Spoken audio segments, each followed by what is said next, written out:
So we had done diamagnetic substance in the last class, है ना?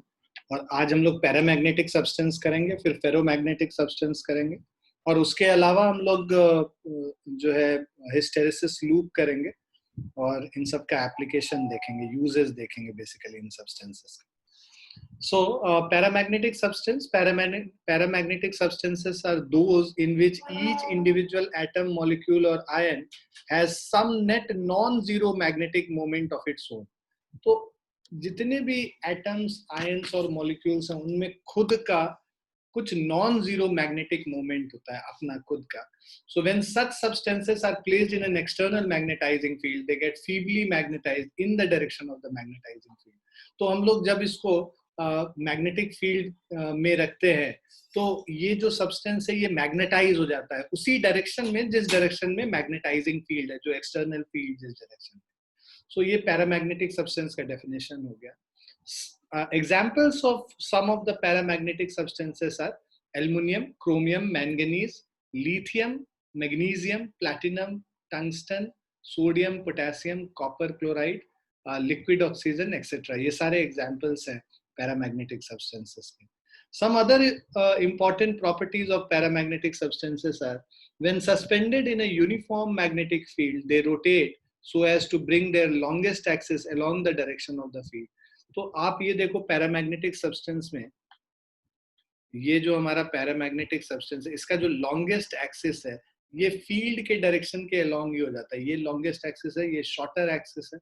Longest axis is aligns itself in the direction of the field. वहां पे diamagnetic substance में just इसका opposite था, वो perpendicular होता था फ्रॉम द फील्ड, है ना. Longest axis was perpendicular from the field, यहाँ पे उससे जस्ट ऑपोजिट. दूसरा, when placed in a non-uniform magnetic field, they tend to move from weaker parts of the field to the stronger parts. तो वहां diamagnetic substance में उल्टा था, stronger से वीकर के तरफ जाता था, यहाँ वीकर से स्ट्रॉन्गर के तरफ जाता है. यही रीजन है जब ये नॉर्थ साउथ जब पास पास है तो स्ट्रॉन्गेस्ट कहाँ पे होगा, सेंटर पे होगा. इसीलिए यहाँ पे मैक्सिमम पैरामैग्नेटिक सब्सटेंस आके जमा होता है. ठीक है. So for example, so it implies that paramagnetic substance get weakly attracted to a magnet. For example, consider a paramagnetic powder or liquid put in a watch glass placed on two pole pieces of an electromagnetic substance held close to each other. ठीक है, electromagnet कर लो, electromagnetic held close to each other, which is approximately 2 mm or so. As the current is switched on, the liquid level acquires a shape shown in given figure, accumulating at the center where the field is the strongest. तो यहाँ पे जहाँ पे centre पे यहाँ पे field strongest होगा, basically यहाँ पे एक्यूमुलेट कर जाता है ये सारा.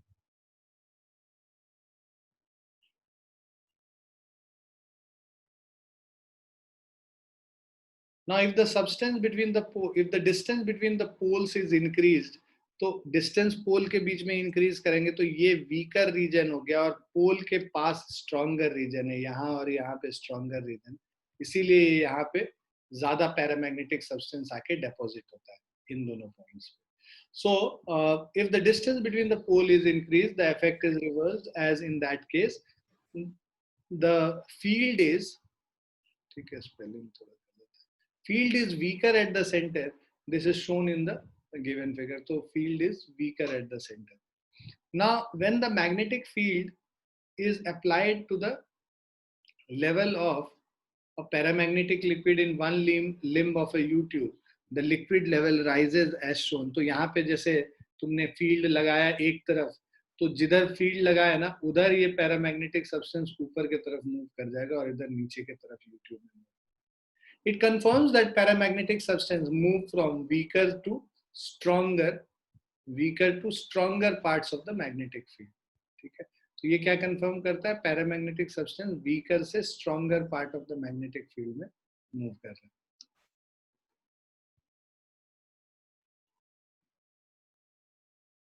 फोर्थ पार्ट है, when a specimen of a paramagnetic substance is placed in a magnetizing field, the magnetic field lines prefer to pass through the specimen rather than through air, as shown in figure. So ये जो वहां पे हम लोग diamagnetic substance में देखे थे कि वो प्रेफर नहीं करता है उसके थ्रू पास करना, उसको छोड़ के बाकी सारे रीजन से पास करता है। यहाँ पे मैग्नेटिक फील्ड लाइंस प्रेफर करता है पैरामैग्नेटिक सब्सटेंस के अंदर जाने से, इसीलिए सारे फील्ड लाइंस जो है इसके अंदर से होके पास करेंगे। ठीक है। फिफ्थ पॉइंट है, relative magnetic permeability of paramagnetic substance is always more than unity.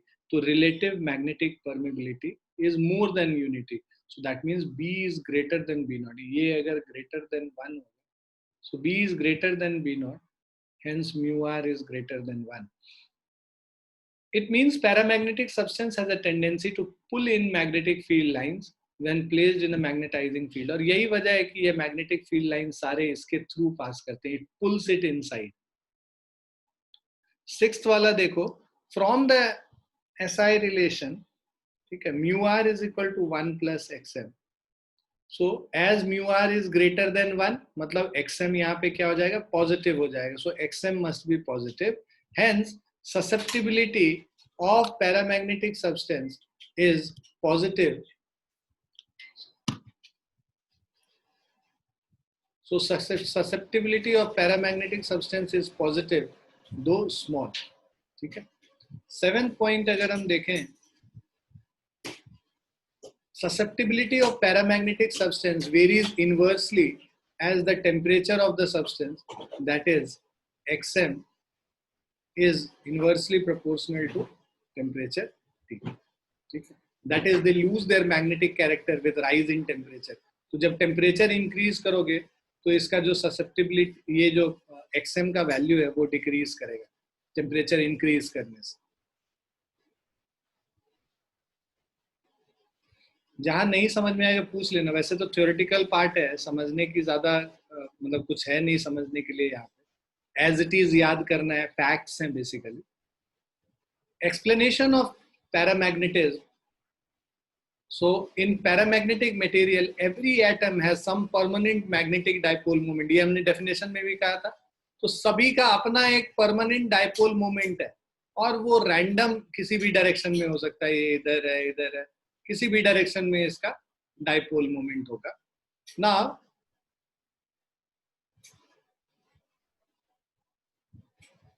So in the absence of an external field, the atomic dipoles are randomly oriented so that the average magnetic moment per unit volume of the material is 0. क्योंकि ये सब random direction में है, तो average magnetic moment अगर add up करेंगे सब एक दूसरे के इफेक्ट को कैंसिल कर जाएगा, और average magnetic moment per unit volume of the material is 0.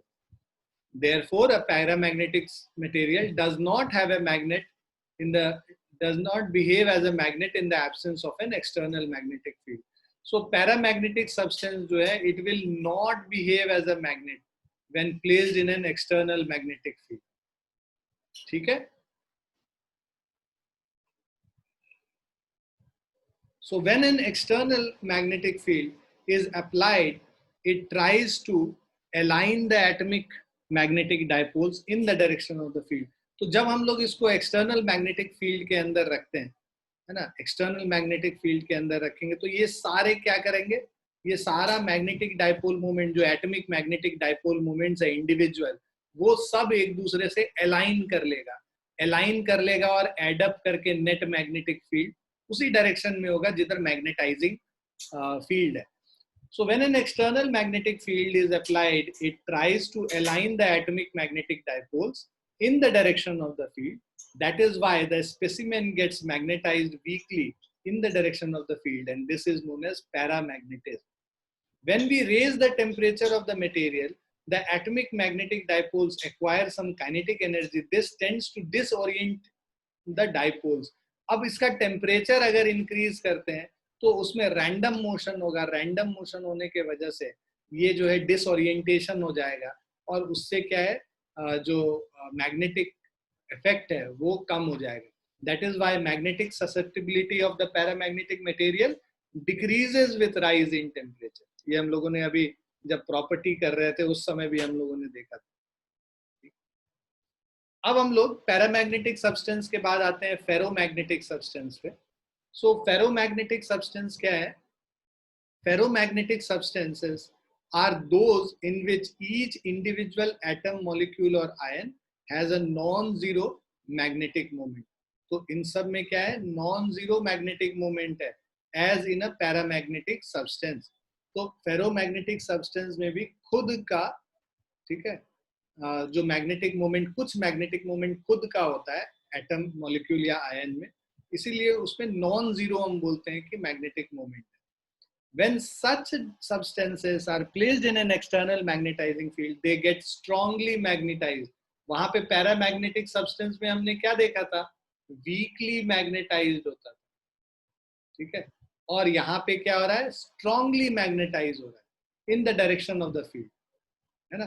तो ये यहाँ पे strongly magnetised in the direction of the field.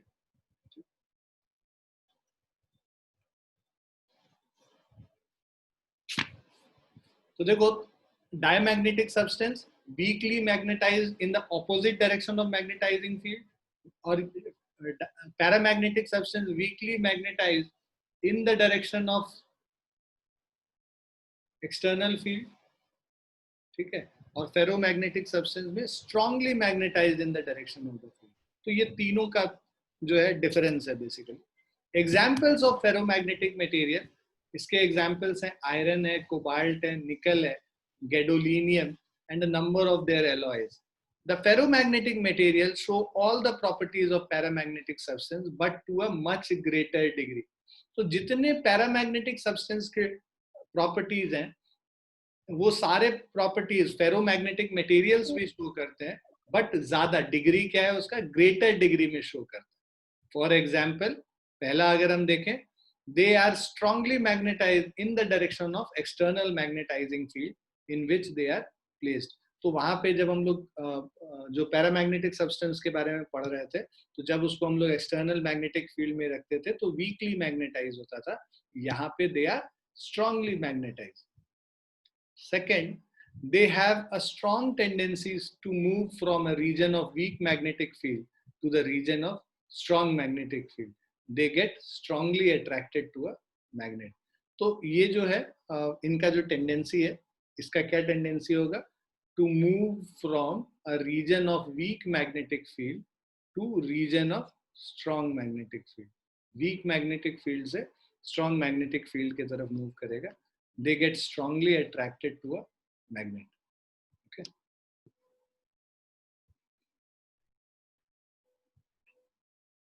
Third property, relative magnetic permeability of ferromagnetic material is very large. वहां पे हम greater than 1 के लिए ही बात कर रहे थे पैरामैग्नेटिक सब्सटेंस में, यहाँ पे तो it is very large, of the order 10 to the power 3 to 10 to the power 5. उसके अलावा the susceptibility of ferromagnetic material is also very large. XMB जो है is very large. That is why they can be magnetised easily and strongly. So susceptibility is also very large and that's why they can be magnetised easily and strongly. Fifth wala, with rise in temperature, susceptibility of ferromagnetic decreases as at a certain temperature ferromagnetic changes over to paramagnetic. This transition temperature is called Curie temperature. तो जैसे जैसे temperature increase करते हैं तो उसका जो magnetising ability है वो कम होता जाएगा, और एक ऐसा टेम्परेचर आएगा जहां पे कि ये फेरोमैग्नेटिक सब्सटेंस जो है पैरामैग्नेटिक सब्सटेंस में कन्वर्ट हो जाता है. मतलब कि इसका जो प्रॉपर्टी है ये थोड़ा सबड्यूड हो जाएगा, जो वहां पे हम लोग कह रहे थे कि बहुत ज्यादा रहेगा वो कम हो जाता है यहाँ. सो वो टेम्परेचर जहां पे एक फेरोमैग्नेटिक सब्सटेंस पैरामैग्नेटिक सब्सटेंस में कन्वर्ट हो जाए उसको क्यूरी टेम्परेचर कहते हैं. जैसे for example Curie temperature of iron क्या है, 1000 kelvin. So Curie temperature for iron is 1000 kelvin. Now explanation of ferromagnetism, ferri लिखा हुआ है, ये ferromagnetism. So explanation of ferromagnetism.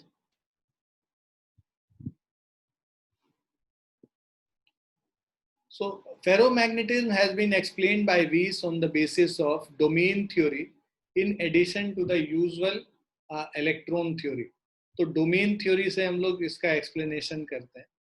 So जो ferromagnetic like paramagnetic substances, like paramagnetic substances, each atom of a ferromagnetic substance is a tiny magnetic dipole having a permanent dipole moment. तो हर atom जो है एक tiny magnetic dipole है जिसका permanent dipole moment है. However, in ferromagnetic materials, atom form a very large number of small effective regions called domains. तो ये क्या है, फेरोमैग्नेटिक मटेरियल क्या है, अपना स्मॉल इफेक्टिव छोटे छोटे रीजन्स बना लेता है जिसको डोमेन्स कहते हैं. ठीक है, और ये सब एक दूसरे को असिस्ट करता है. So ferromagnetic material form a very large number of small effective regions called domains. Each domain has a linear dimension of 100 angstrom and contains about 10 to the power 10 atoms. Within each domain, a special interaction called exchange coupling renders dipole moment of all the atoms in a particular direction. Thus, each domain is a strong magnet without any external magnetic field. सारे जो domain है, this acts as a strong magnet. ठीक है, each domain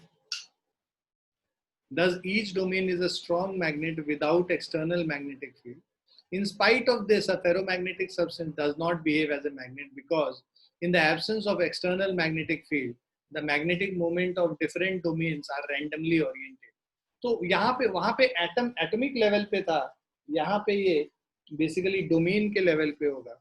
और यहाँ पे domain के level पे ये है कि ये जैसे एक डोमेन में एक ओरिएंटेशन है, दूसरे डोमेन में दूसरा ओरिएंटेशन है, और ये सारे ओरिएंटेशन एक दूसरे को, जैसे ये इसको कैंसिल कर रहा है और उसी तरह ये वाला इसको कैंसिल कर रहा है. तो कैंसिल करके फाइनली जो है नेट डाइपोल मोमेंट 0 हो जाता है इस पूरे सब्सटेंस. ठीक है. So when an external magnetizing field, but जब एक external magnetizing field आएगा, उस केस में क्या होगा, when an external magnetizing field is applied on the ferromagnetic substance, it gets strongly magnetized. So it gets strongly magnetized. This can be understood in terms of, first is displacement of boundaries of the domain. So basically क्या है, first domains which are oriented in the direction of applied field increases in size and the domains which are oriented opposite to the field decreases in size. तो ये वाला जो ऊपर वाला domain है, मान लो एक्सटर्नल फील्ड इस डायरेक्शन में है, तो जो ऊपर वाला डोमेन जो इधर ओरिएंटेड था जिधर एक्सटर्नल फील्ड है, उसका साइज बढ़ता जाएगा, और जो ऑपोजिट डायरेक्शन में है उसका साइज घटता चला जाएगा. दूसरा जो है,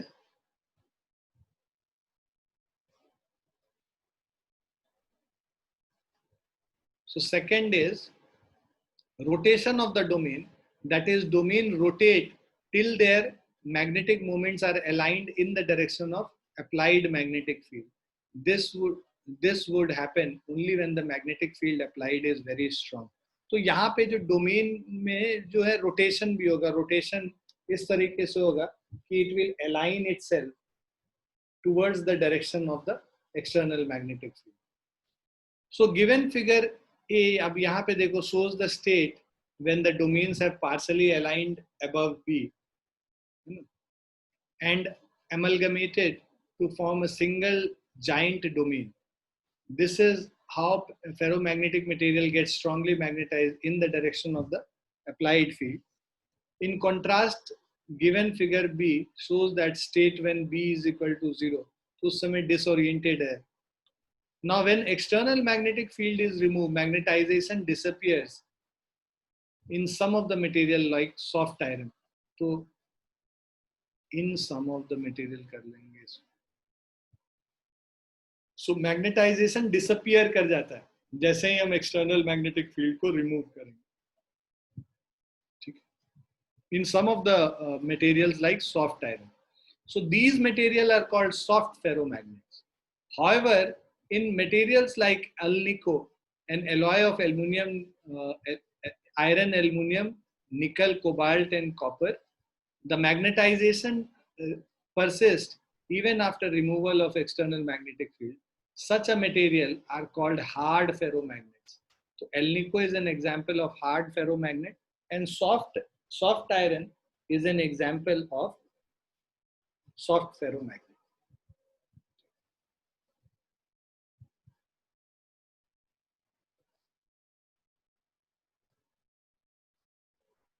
Now Curie law in magnetism, just give me 1 minute.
Sorry बच्चों,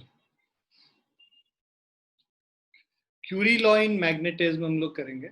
सो according to Curie law, intensity of magnetism I, ठीक है, intensity of magnetization basically I of a magnetic material is first directly proportional to the magnetic field induction B, and second inversely proportional to the temperature T of the material.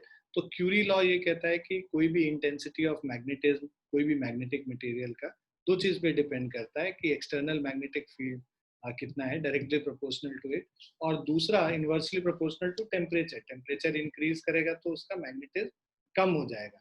So I is proportional to B and I is inversely proportional to T, right? तो ये दो चीज पे depend कर रहा है. Intensity of magnetism directly proportional to B, inversely proportional to T. इन दोनों को कंबाइन कर देंगे तो intensity of magnetism basically B upon T पे डिपेंडेंट है.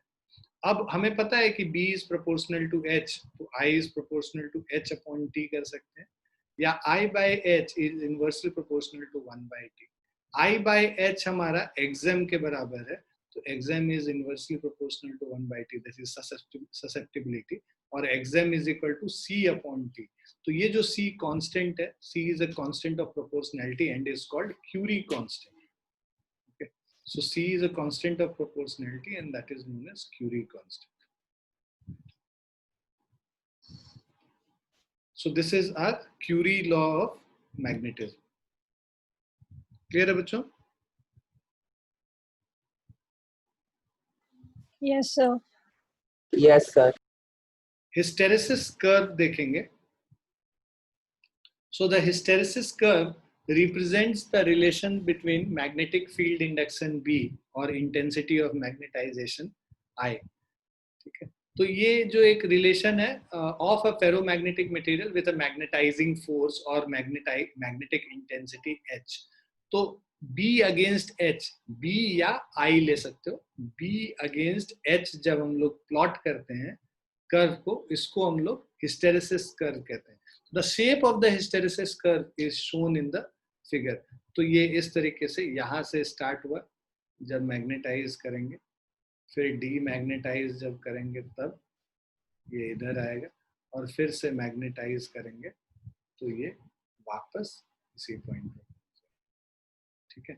तो जो हमारा ये है, ये ए से बी पे आया, बी से सी पे आया, सी से डी पे आया, डी से ई, ई से फिर से यहाँ पे होते हुए वापस ए पे चला गया, ठीक है। तो ओ से स्टार्ट करके वापस ए पे आ गया। सो it represents the behavior of a material as it is taken through a cycle of magnetization. Cycle of magnetization मतलब मैग्नेटाइज करो फिर डीमैग्नेटाइज करो, वापस मैग्नेटाइज करोगे, तो ये जो पूरा कर्व का जो शेप है, जो कर्व लेगा, जो ट्रेस करेगा कर्व, उस कर्व को बेसिकली हम लोग हिस्टेरेसिस कर्व कहते हैं।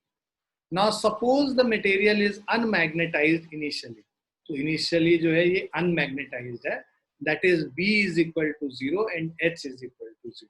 तो एक्सटर्नल जो फील्ड है ना, वो भी 0 है और ये इसमें खुद भी मैग्नेटिक फील्ड 0, मैग्नेटिज्म जो है 0। This state is represented by the origin O. We place the material in a solenoid and increase the current through the solenoid gradually. ये जो हमारा फेरोमैग्नेटिक मटेरियल है, इस फेरोमैग्नेटिक मटेरियल को अब सोलेनॉइड के अंदर रख के हम लोग उसमें करंट इंक्रीज करते हैं, तो मैग्नेटिक फील्ड भी इंक्रीज करेगा। So we place the material in a solenoid and increase the current through the solenoid gradually, the magnetising force H increases, ठीक, so magnetizing force H increases, the magnetic field induction B in the material increases and saturates as depicted in the curve OA. This behavior represents alignment and merger of the domains of ferromagnetic material until no further enhancement in B is possible. ठीक है, ये जो behavior है, ये जो alignment का,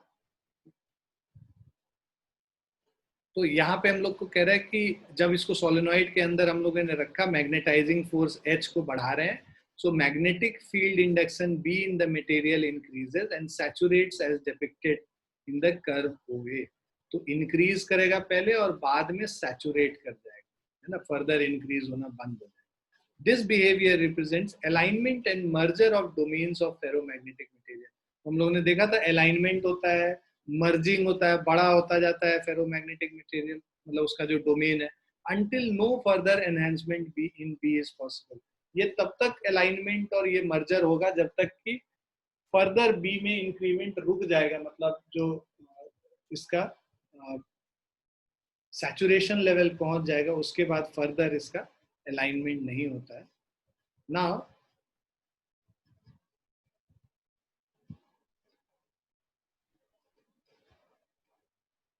therefore there is no use of increasing solenoid current and hence magnetizing intensity H beyond this. So this point A represents the saturation point. तो ये जो point A है, इसको हम लोग saturation point बोलते हैं। Next we decrease the solenoid current and hence magnetizing intensity H till it reduces to 0. उसके बाद हम लोग इसके जो सोलेनॉइड करंट को डिक्रीज करने लगते हैं, डिक्रीज करके तब तक डिक्रीज करेंगे जब तक ये जो इसका मैग्नेटिज्म है वो रेड्यूसेस टू 0, जब तक 0 H जो है 0 जब तक नहीं हो जाए तब तक करेंगे। The curve follows the path AB showing that when H is equal to 0, B is not equal to 0, thus some magnetism is left in the specimen। तो जब हम लोग H को 0 करते हैं धीरे धीरे, तो H को जब धीरे धीरे 0 करेंगे तो ये जो है ये पाथ लेके यहाँ पहुंचेगा, A से लेके B तक पहुंचेगा जब H 0 हो जाएगा। ये जो H है एक्सटर्नल फील्ड वो 0 किया, अब 0 करने पे B जो है 0 नहीं हुआ, B 0 नहीं हुआ, इसका मतलब क्या है, कुछ रिटेन करके रख ले रहा है, ठीक है, मैग्नेटिज्म को रिटेन करके रख ले रहा है। सो the value of magnetic induction B left in the specimen when the magnetizing force is reduced to 0 is called retentivity or remanence or residual magnetism of the material। तो जितना वो रिटेन करके रख ले रहा है वो उस मटेरियल, फेरोमैग्नेटिक मटेरियल का रिटेंटिविटी, रेमिनेंस या रेसिडुअल मैग्नेटिज्म कहलाता है. Now it shows that the domains are not completely randomized even when the magnetizing force is removed. तो डोमेन जो तुमने परमानेंट चेंज कर दिया, डोमेन एक बार जो चेंज कर दिया पूरी तरह से वापस वो रैंडम नहीं होता है, वो थोड़ा सा अभी भी उसमें मैग्नेटिक फील्ड रिटेन होके रह जाता है. Next, the current in the solenoid is reversed and increased slowly. Certain domains are flipped until the net magnetic field induction B inside is reduced to zero. This is represented by the curve BC. तो अब further जो है हम लोग उसको यहाँ पे तो H को जीरो किया था, अब H को नेगेटिव किया. बेसिकली करंट जो सोलेनॉइड में फ्लो कर रहा है ना, जो कि इसको मैग्नेटाइज कर रहा था, करंट के डायरेक्शन को ही ऑपोजिट कर देंगे. तो अब जो H का डायरेक्शन उल्टा हो जाएगा, H का डायरेक्शन उल्टा हो जाएगा, उसके बाद फिर से ये अपने आप को अलाइन करेगा उस उल्टे डायरेक्शन में, इस उल्टे डायरेक्शन में. और यहाँ पे इस पॉइंट पे, C पॉइंट पे B का वैल्यू जीरो हो जाएगा जब पूरी तरह से रैंडमाइज हो. फर्दर इसको हम लोग H को बढ़ाते जाते हैं तो ये जो है नेगेटिव डायरेक्शन में B का वैल्यू जो है नेगेटिव डायरेक्शन में इंक्रीज करेगा और फिर से, ठीक है, इंक्रीज करेगा और फिर से ये क्या हो जाएगा, ये सैचुरेट कर जाएगा. राइट.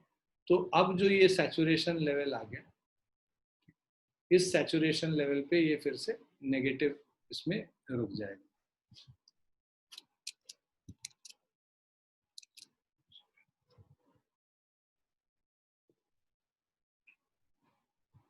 ठीक है.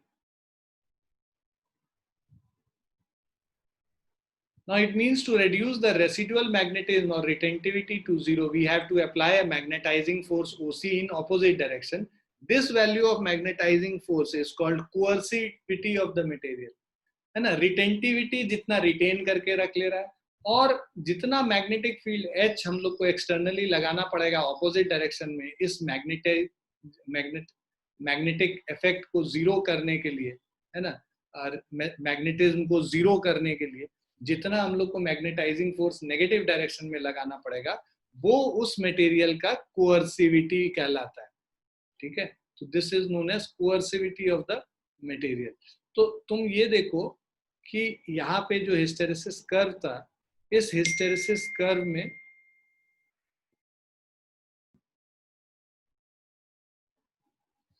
इस हिस्टेरेसिस कर्व में ये जो पोर्शन है ये हो गया रिटेंटिविटी, ओबी वाला जो रीजन है, और ये जो ओसी वाला रीजन है ये हो गया कोअर्सिविटी.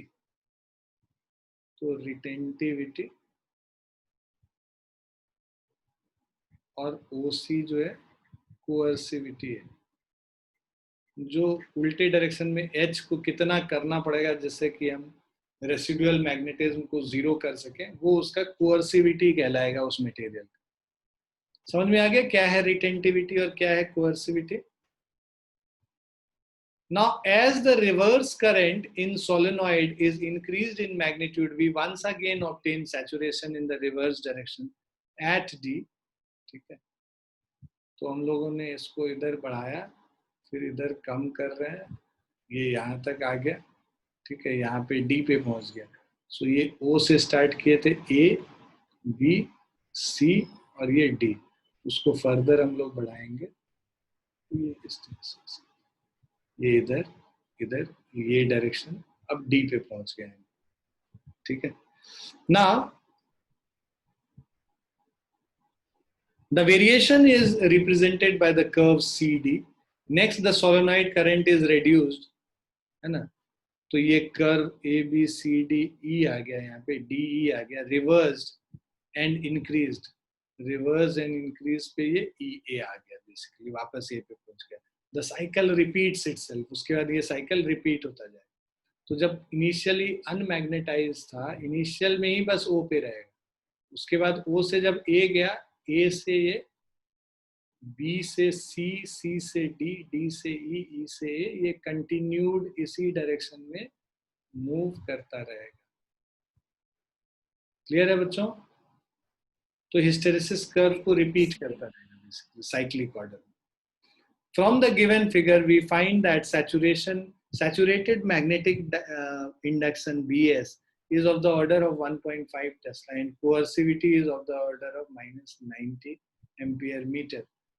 From the above discussion, it is clear that when a specimen is of a magnetic material is taken through a cycle of magnetization,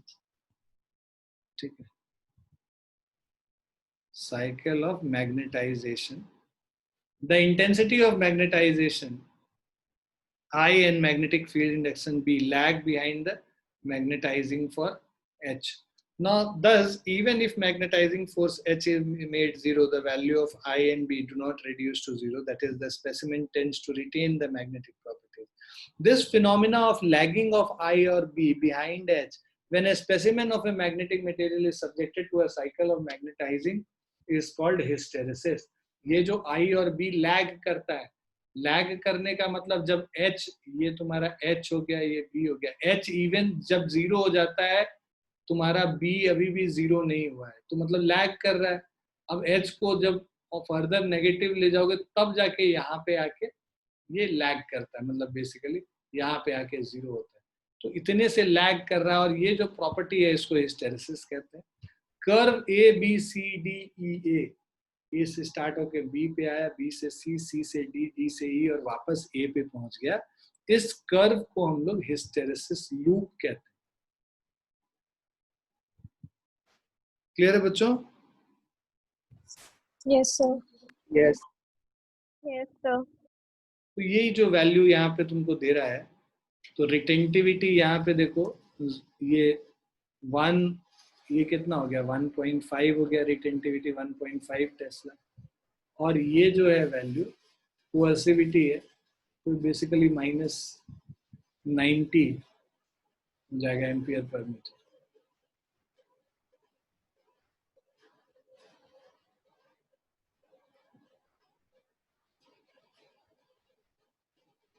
Now, energy dissipation due to hysteresis.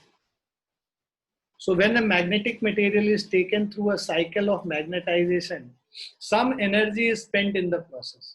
The energy cannot be recovered and is dissipated in the form of heat in the specimen. तो जो magnetisation demagnetisation का ये cycle हम लोग चलाएंगे, तो इसमें ये there is some amount of heat which is being dissipated. The energy cannot be recovered and is dissipated in the form of heat in the specimen.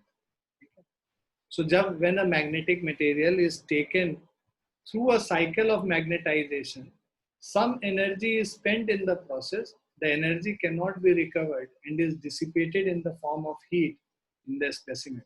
In fact, when a specimen is taken through a cycle of magnetization, the molecular magnets, that is magnetic dipoles, in the specimen are oriented and reoriented time and again. ठीक है?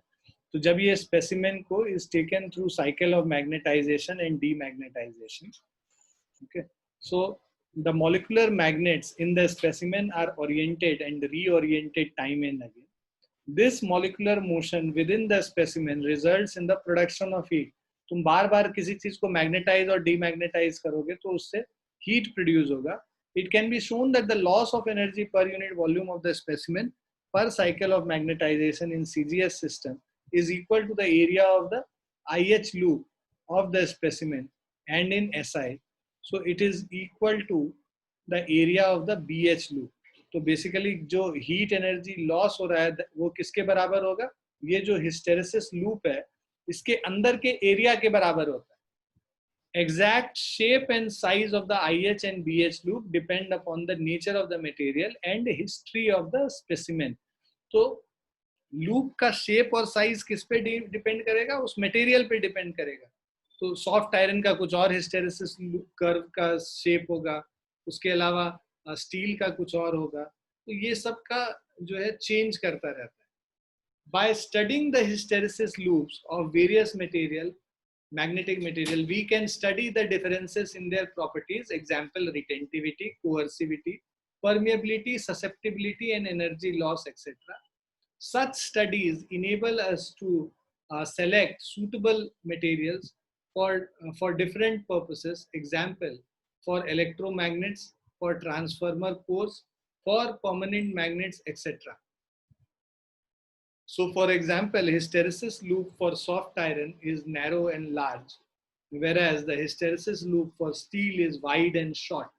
तो ये तुम देखो, ये और इसका explanation भी हम लोग को करना होता है. So जब हम लोग ये स्टडी करते हैं, by studying the hysteresis loop of various magnetic material, we study the difference in their property. We can study the difference in their property, इनके retentivity, coercivity, permeability, susceptibility और energy loss. इन सब के बारे में हम लोग जान सकते हैं. So such studies enable us to select suitable material कि भाई इलेक्ट्रोमैग्नेट के लिए कौन हमारा सूटेबल है, ट्रांसफार्मर कोर्स के लिए क्या सूटेबल है, कौन मटेरियल, और परमानेंट मैग्नेट के लिए क्या मटेरियल सूटेबल है. ये सारा डिसीजन हम किससे लेते हैं? हिस्टेरेसिस लूप के शेप और साइज से, क्योंकि ये सारी चीजें उसी पे डिपेंड करती हैं, उसके शेप और साइज पे. For example, hysteresis loop for soft iron is narrow and large. Soft iron का देखो तुम, ये जो हिस्टेरेसिस लूप है, दिस इज नैरो, बिल्कुल पतली सी हिस्टेरेसिस लूप आपको दिखेगी, और ये हिस्टेरेसिस लूप नैरो है और लार्ज है, लंबा है. और स्टील का देखोगे तो ये basically wide and short, width ज्यादा है और शॉर्ट भी है ना. सो स्टील का वाइड और शॉर्ट हो गया, और तुम्हारा सॉफ्ट आयरन का नैरो और लार्ज हो गया. The hysteresis loop of soft iron and steel reveal that first, retentivity of soft iron is greater than retentivity of steel. देखो soft iron का retentivity steel के retentivity से ज्यादा है.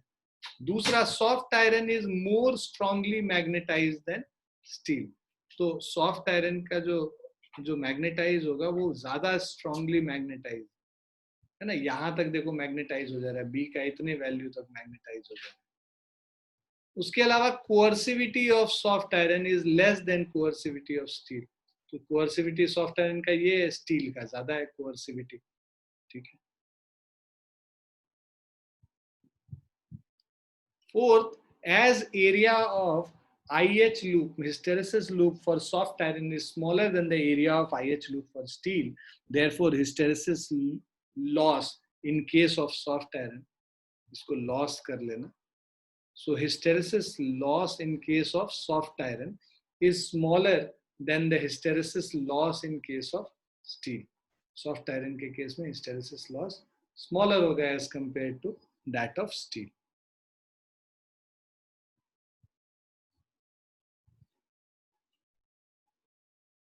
ठीक है. तो ये सारा इनका स्टडी से हम लोग को पता चलता है. अब यूजेस ऑफ फेरोमैग्नेटिज्म.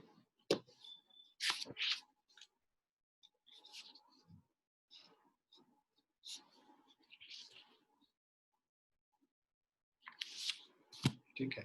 अब इनके हिस्टेरेसिस कर्व को देखते हुए, हिस्टेरेसिस लूप को देखते हुए, अलग अलग सब्सटेंसेस के हम लोग डिसाइड करेंगे कि उसका यूज कहाँ पे है. ठीक है. जैसे अब use of ferromagnetics. So important properties of ferromagnetic material are studied from their hysteresis curve. These properties help us in proper selection of material for various practical applications as detailed below. तो पहला क्या है? permanent magnet. तो permanent magnet are the material which retain at room temperature their ferromagnetic properties for a long time. The material chosen should have high retentivity. ठीक है. तो उसका retentivity भी हाई होना चाहिए, कोअर्सिविटी भी हाई होना चाहिए, और परमेबिलिटी भी हाई होना चाहिए. ठीक है. सो मैग्नेट स्ट्रॉन्ग हो, उसके लिए रिटेंटिविटी हाई होना चाहिए, coercivity so that magnetization is not erased by stray magnetic field. मतलब उसको इरेज करने के लिए हमको बहुत ज्यादा ऑपोजिट डायरेक्शन में मैग्नेटिक फील्ड को इंक्रीज करना पड़ेगा. सो टेम्परेचर चेंजेस और mechanical damage due to rough handling के वजह से ये सब, इसका मैग्नेटाइजेशन नहीं जाना चाहिए. तीसरा, high permeability so that it can be magnetised easily. So steel is preferred for making permanent magnet. Steel को प्रेफर करते हैं. दो retentivity of steel is slightly smaller than soft iron. हमने देखा सॉफ्ट आयरन का रिटेंटिविटी ज्यादा है steel से, लेकिन इसका कोअर्सिविटी इतना ज्यादा है कि उसके इफेक्ट को नलिफाई कर देता है. सो even though retentivity of steel is slightly smaller than that of soft iron, yet its coercivity is much larger than that of soft iron, and that's why steel is preferred for making permanent magnet. Clear beta? दूसरा आ जाते हैं electromagnets पे. The core of electromagnets is made of ferromagnetic material which have high permeability, low coercivity and low retentivity. है ना. इसका क्या क्या permeability high है, ठीक है, इलेक्ट्रोमैग्नेट्स का, low coercivity and low retentivity.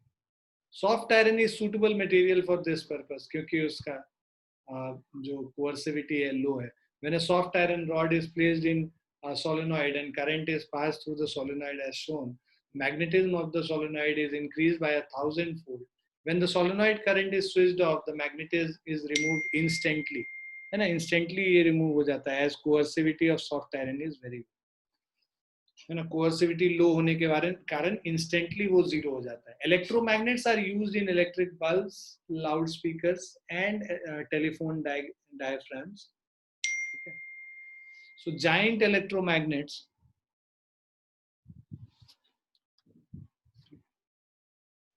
so giant electromagnets are used in cranes to lift machines.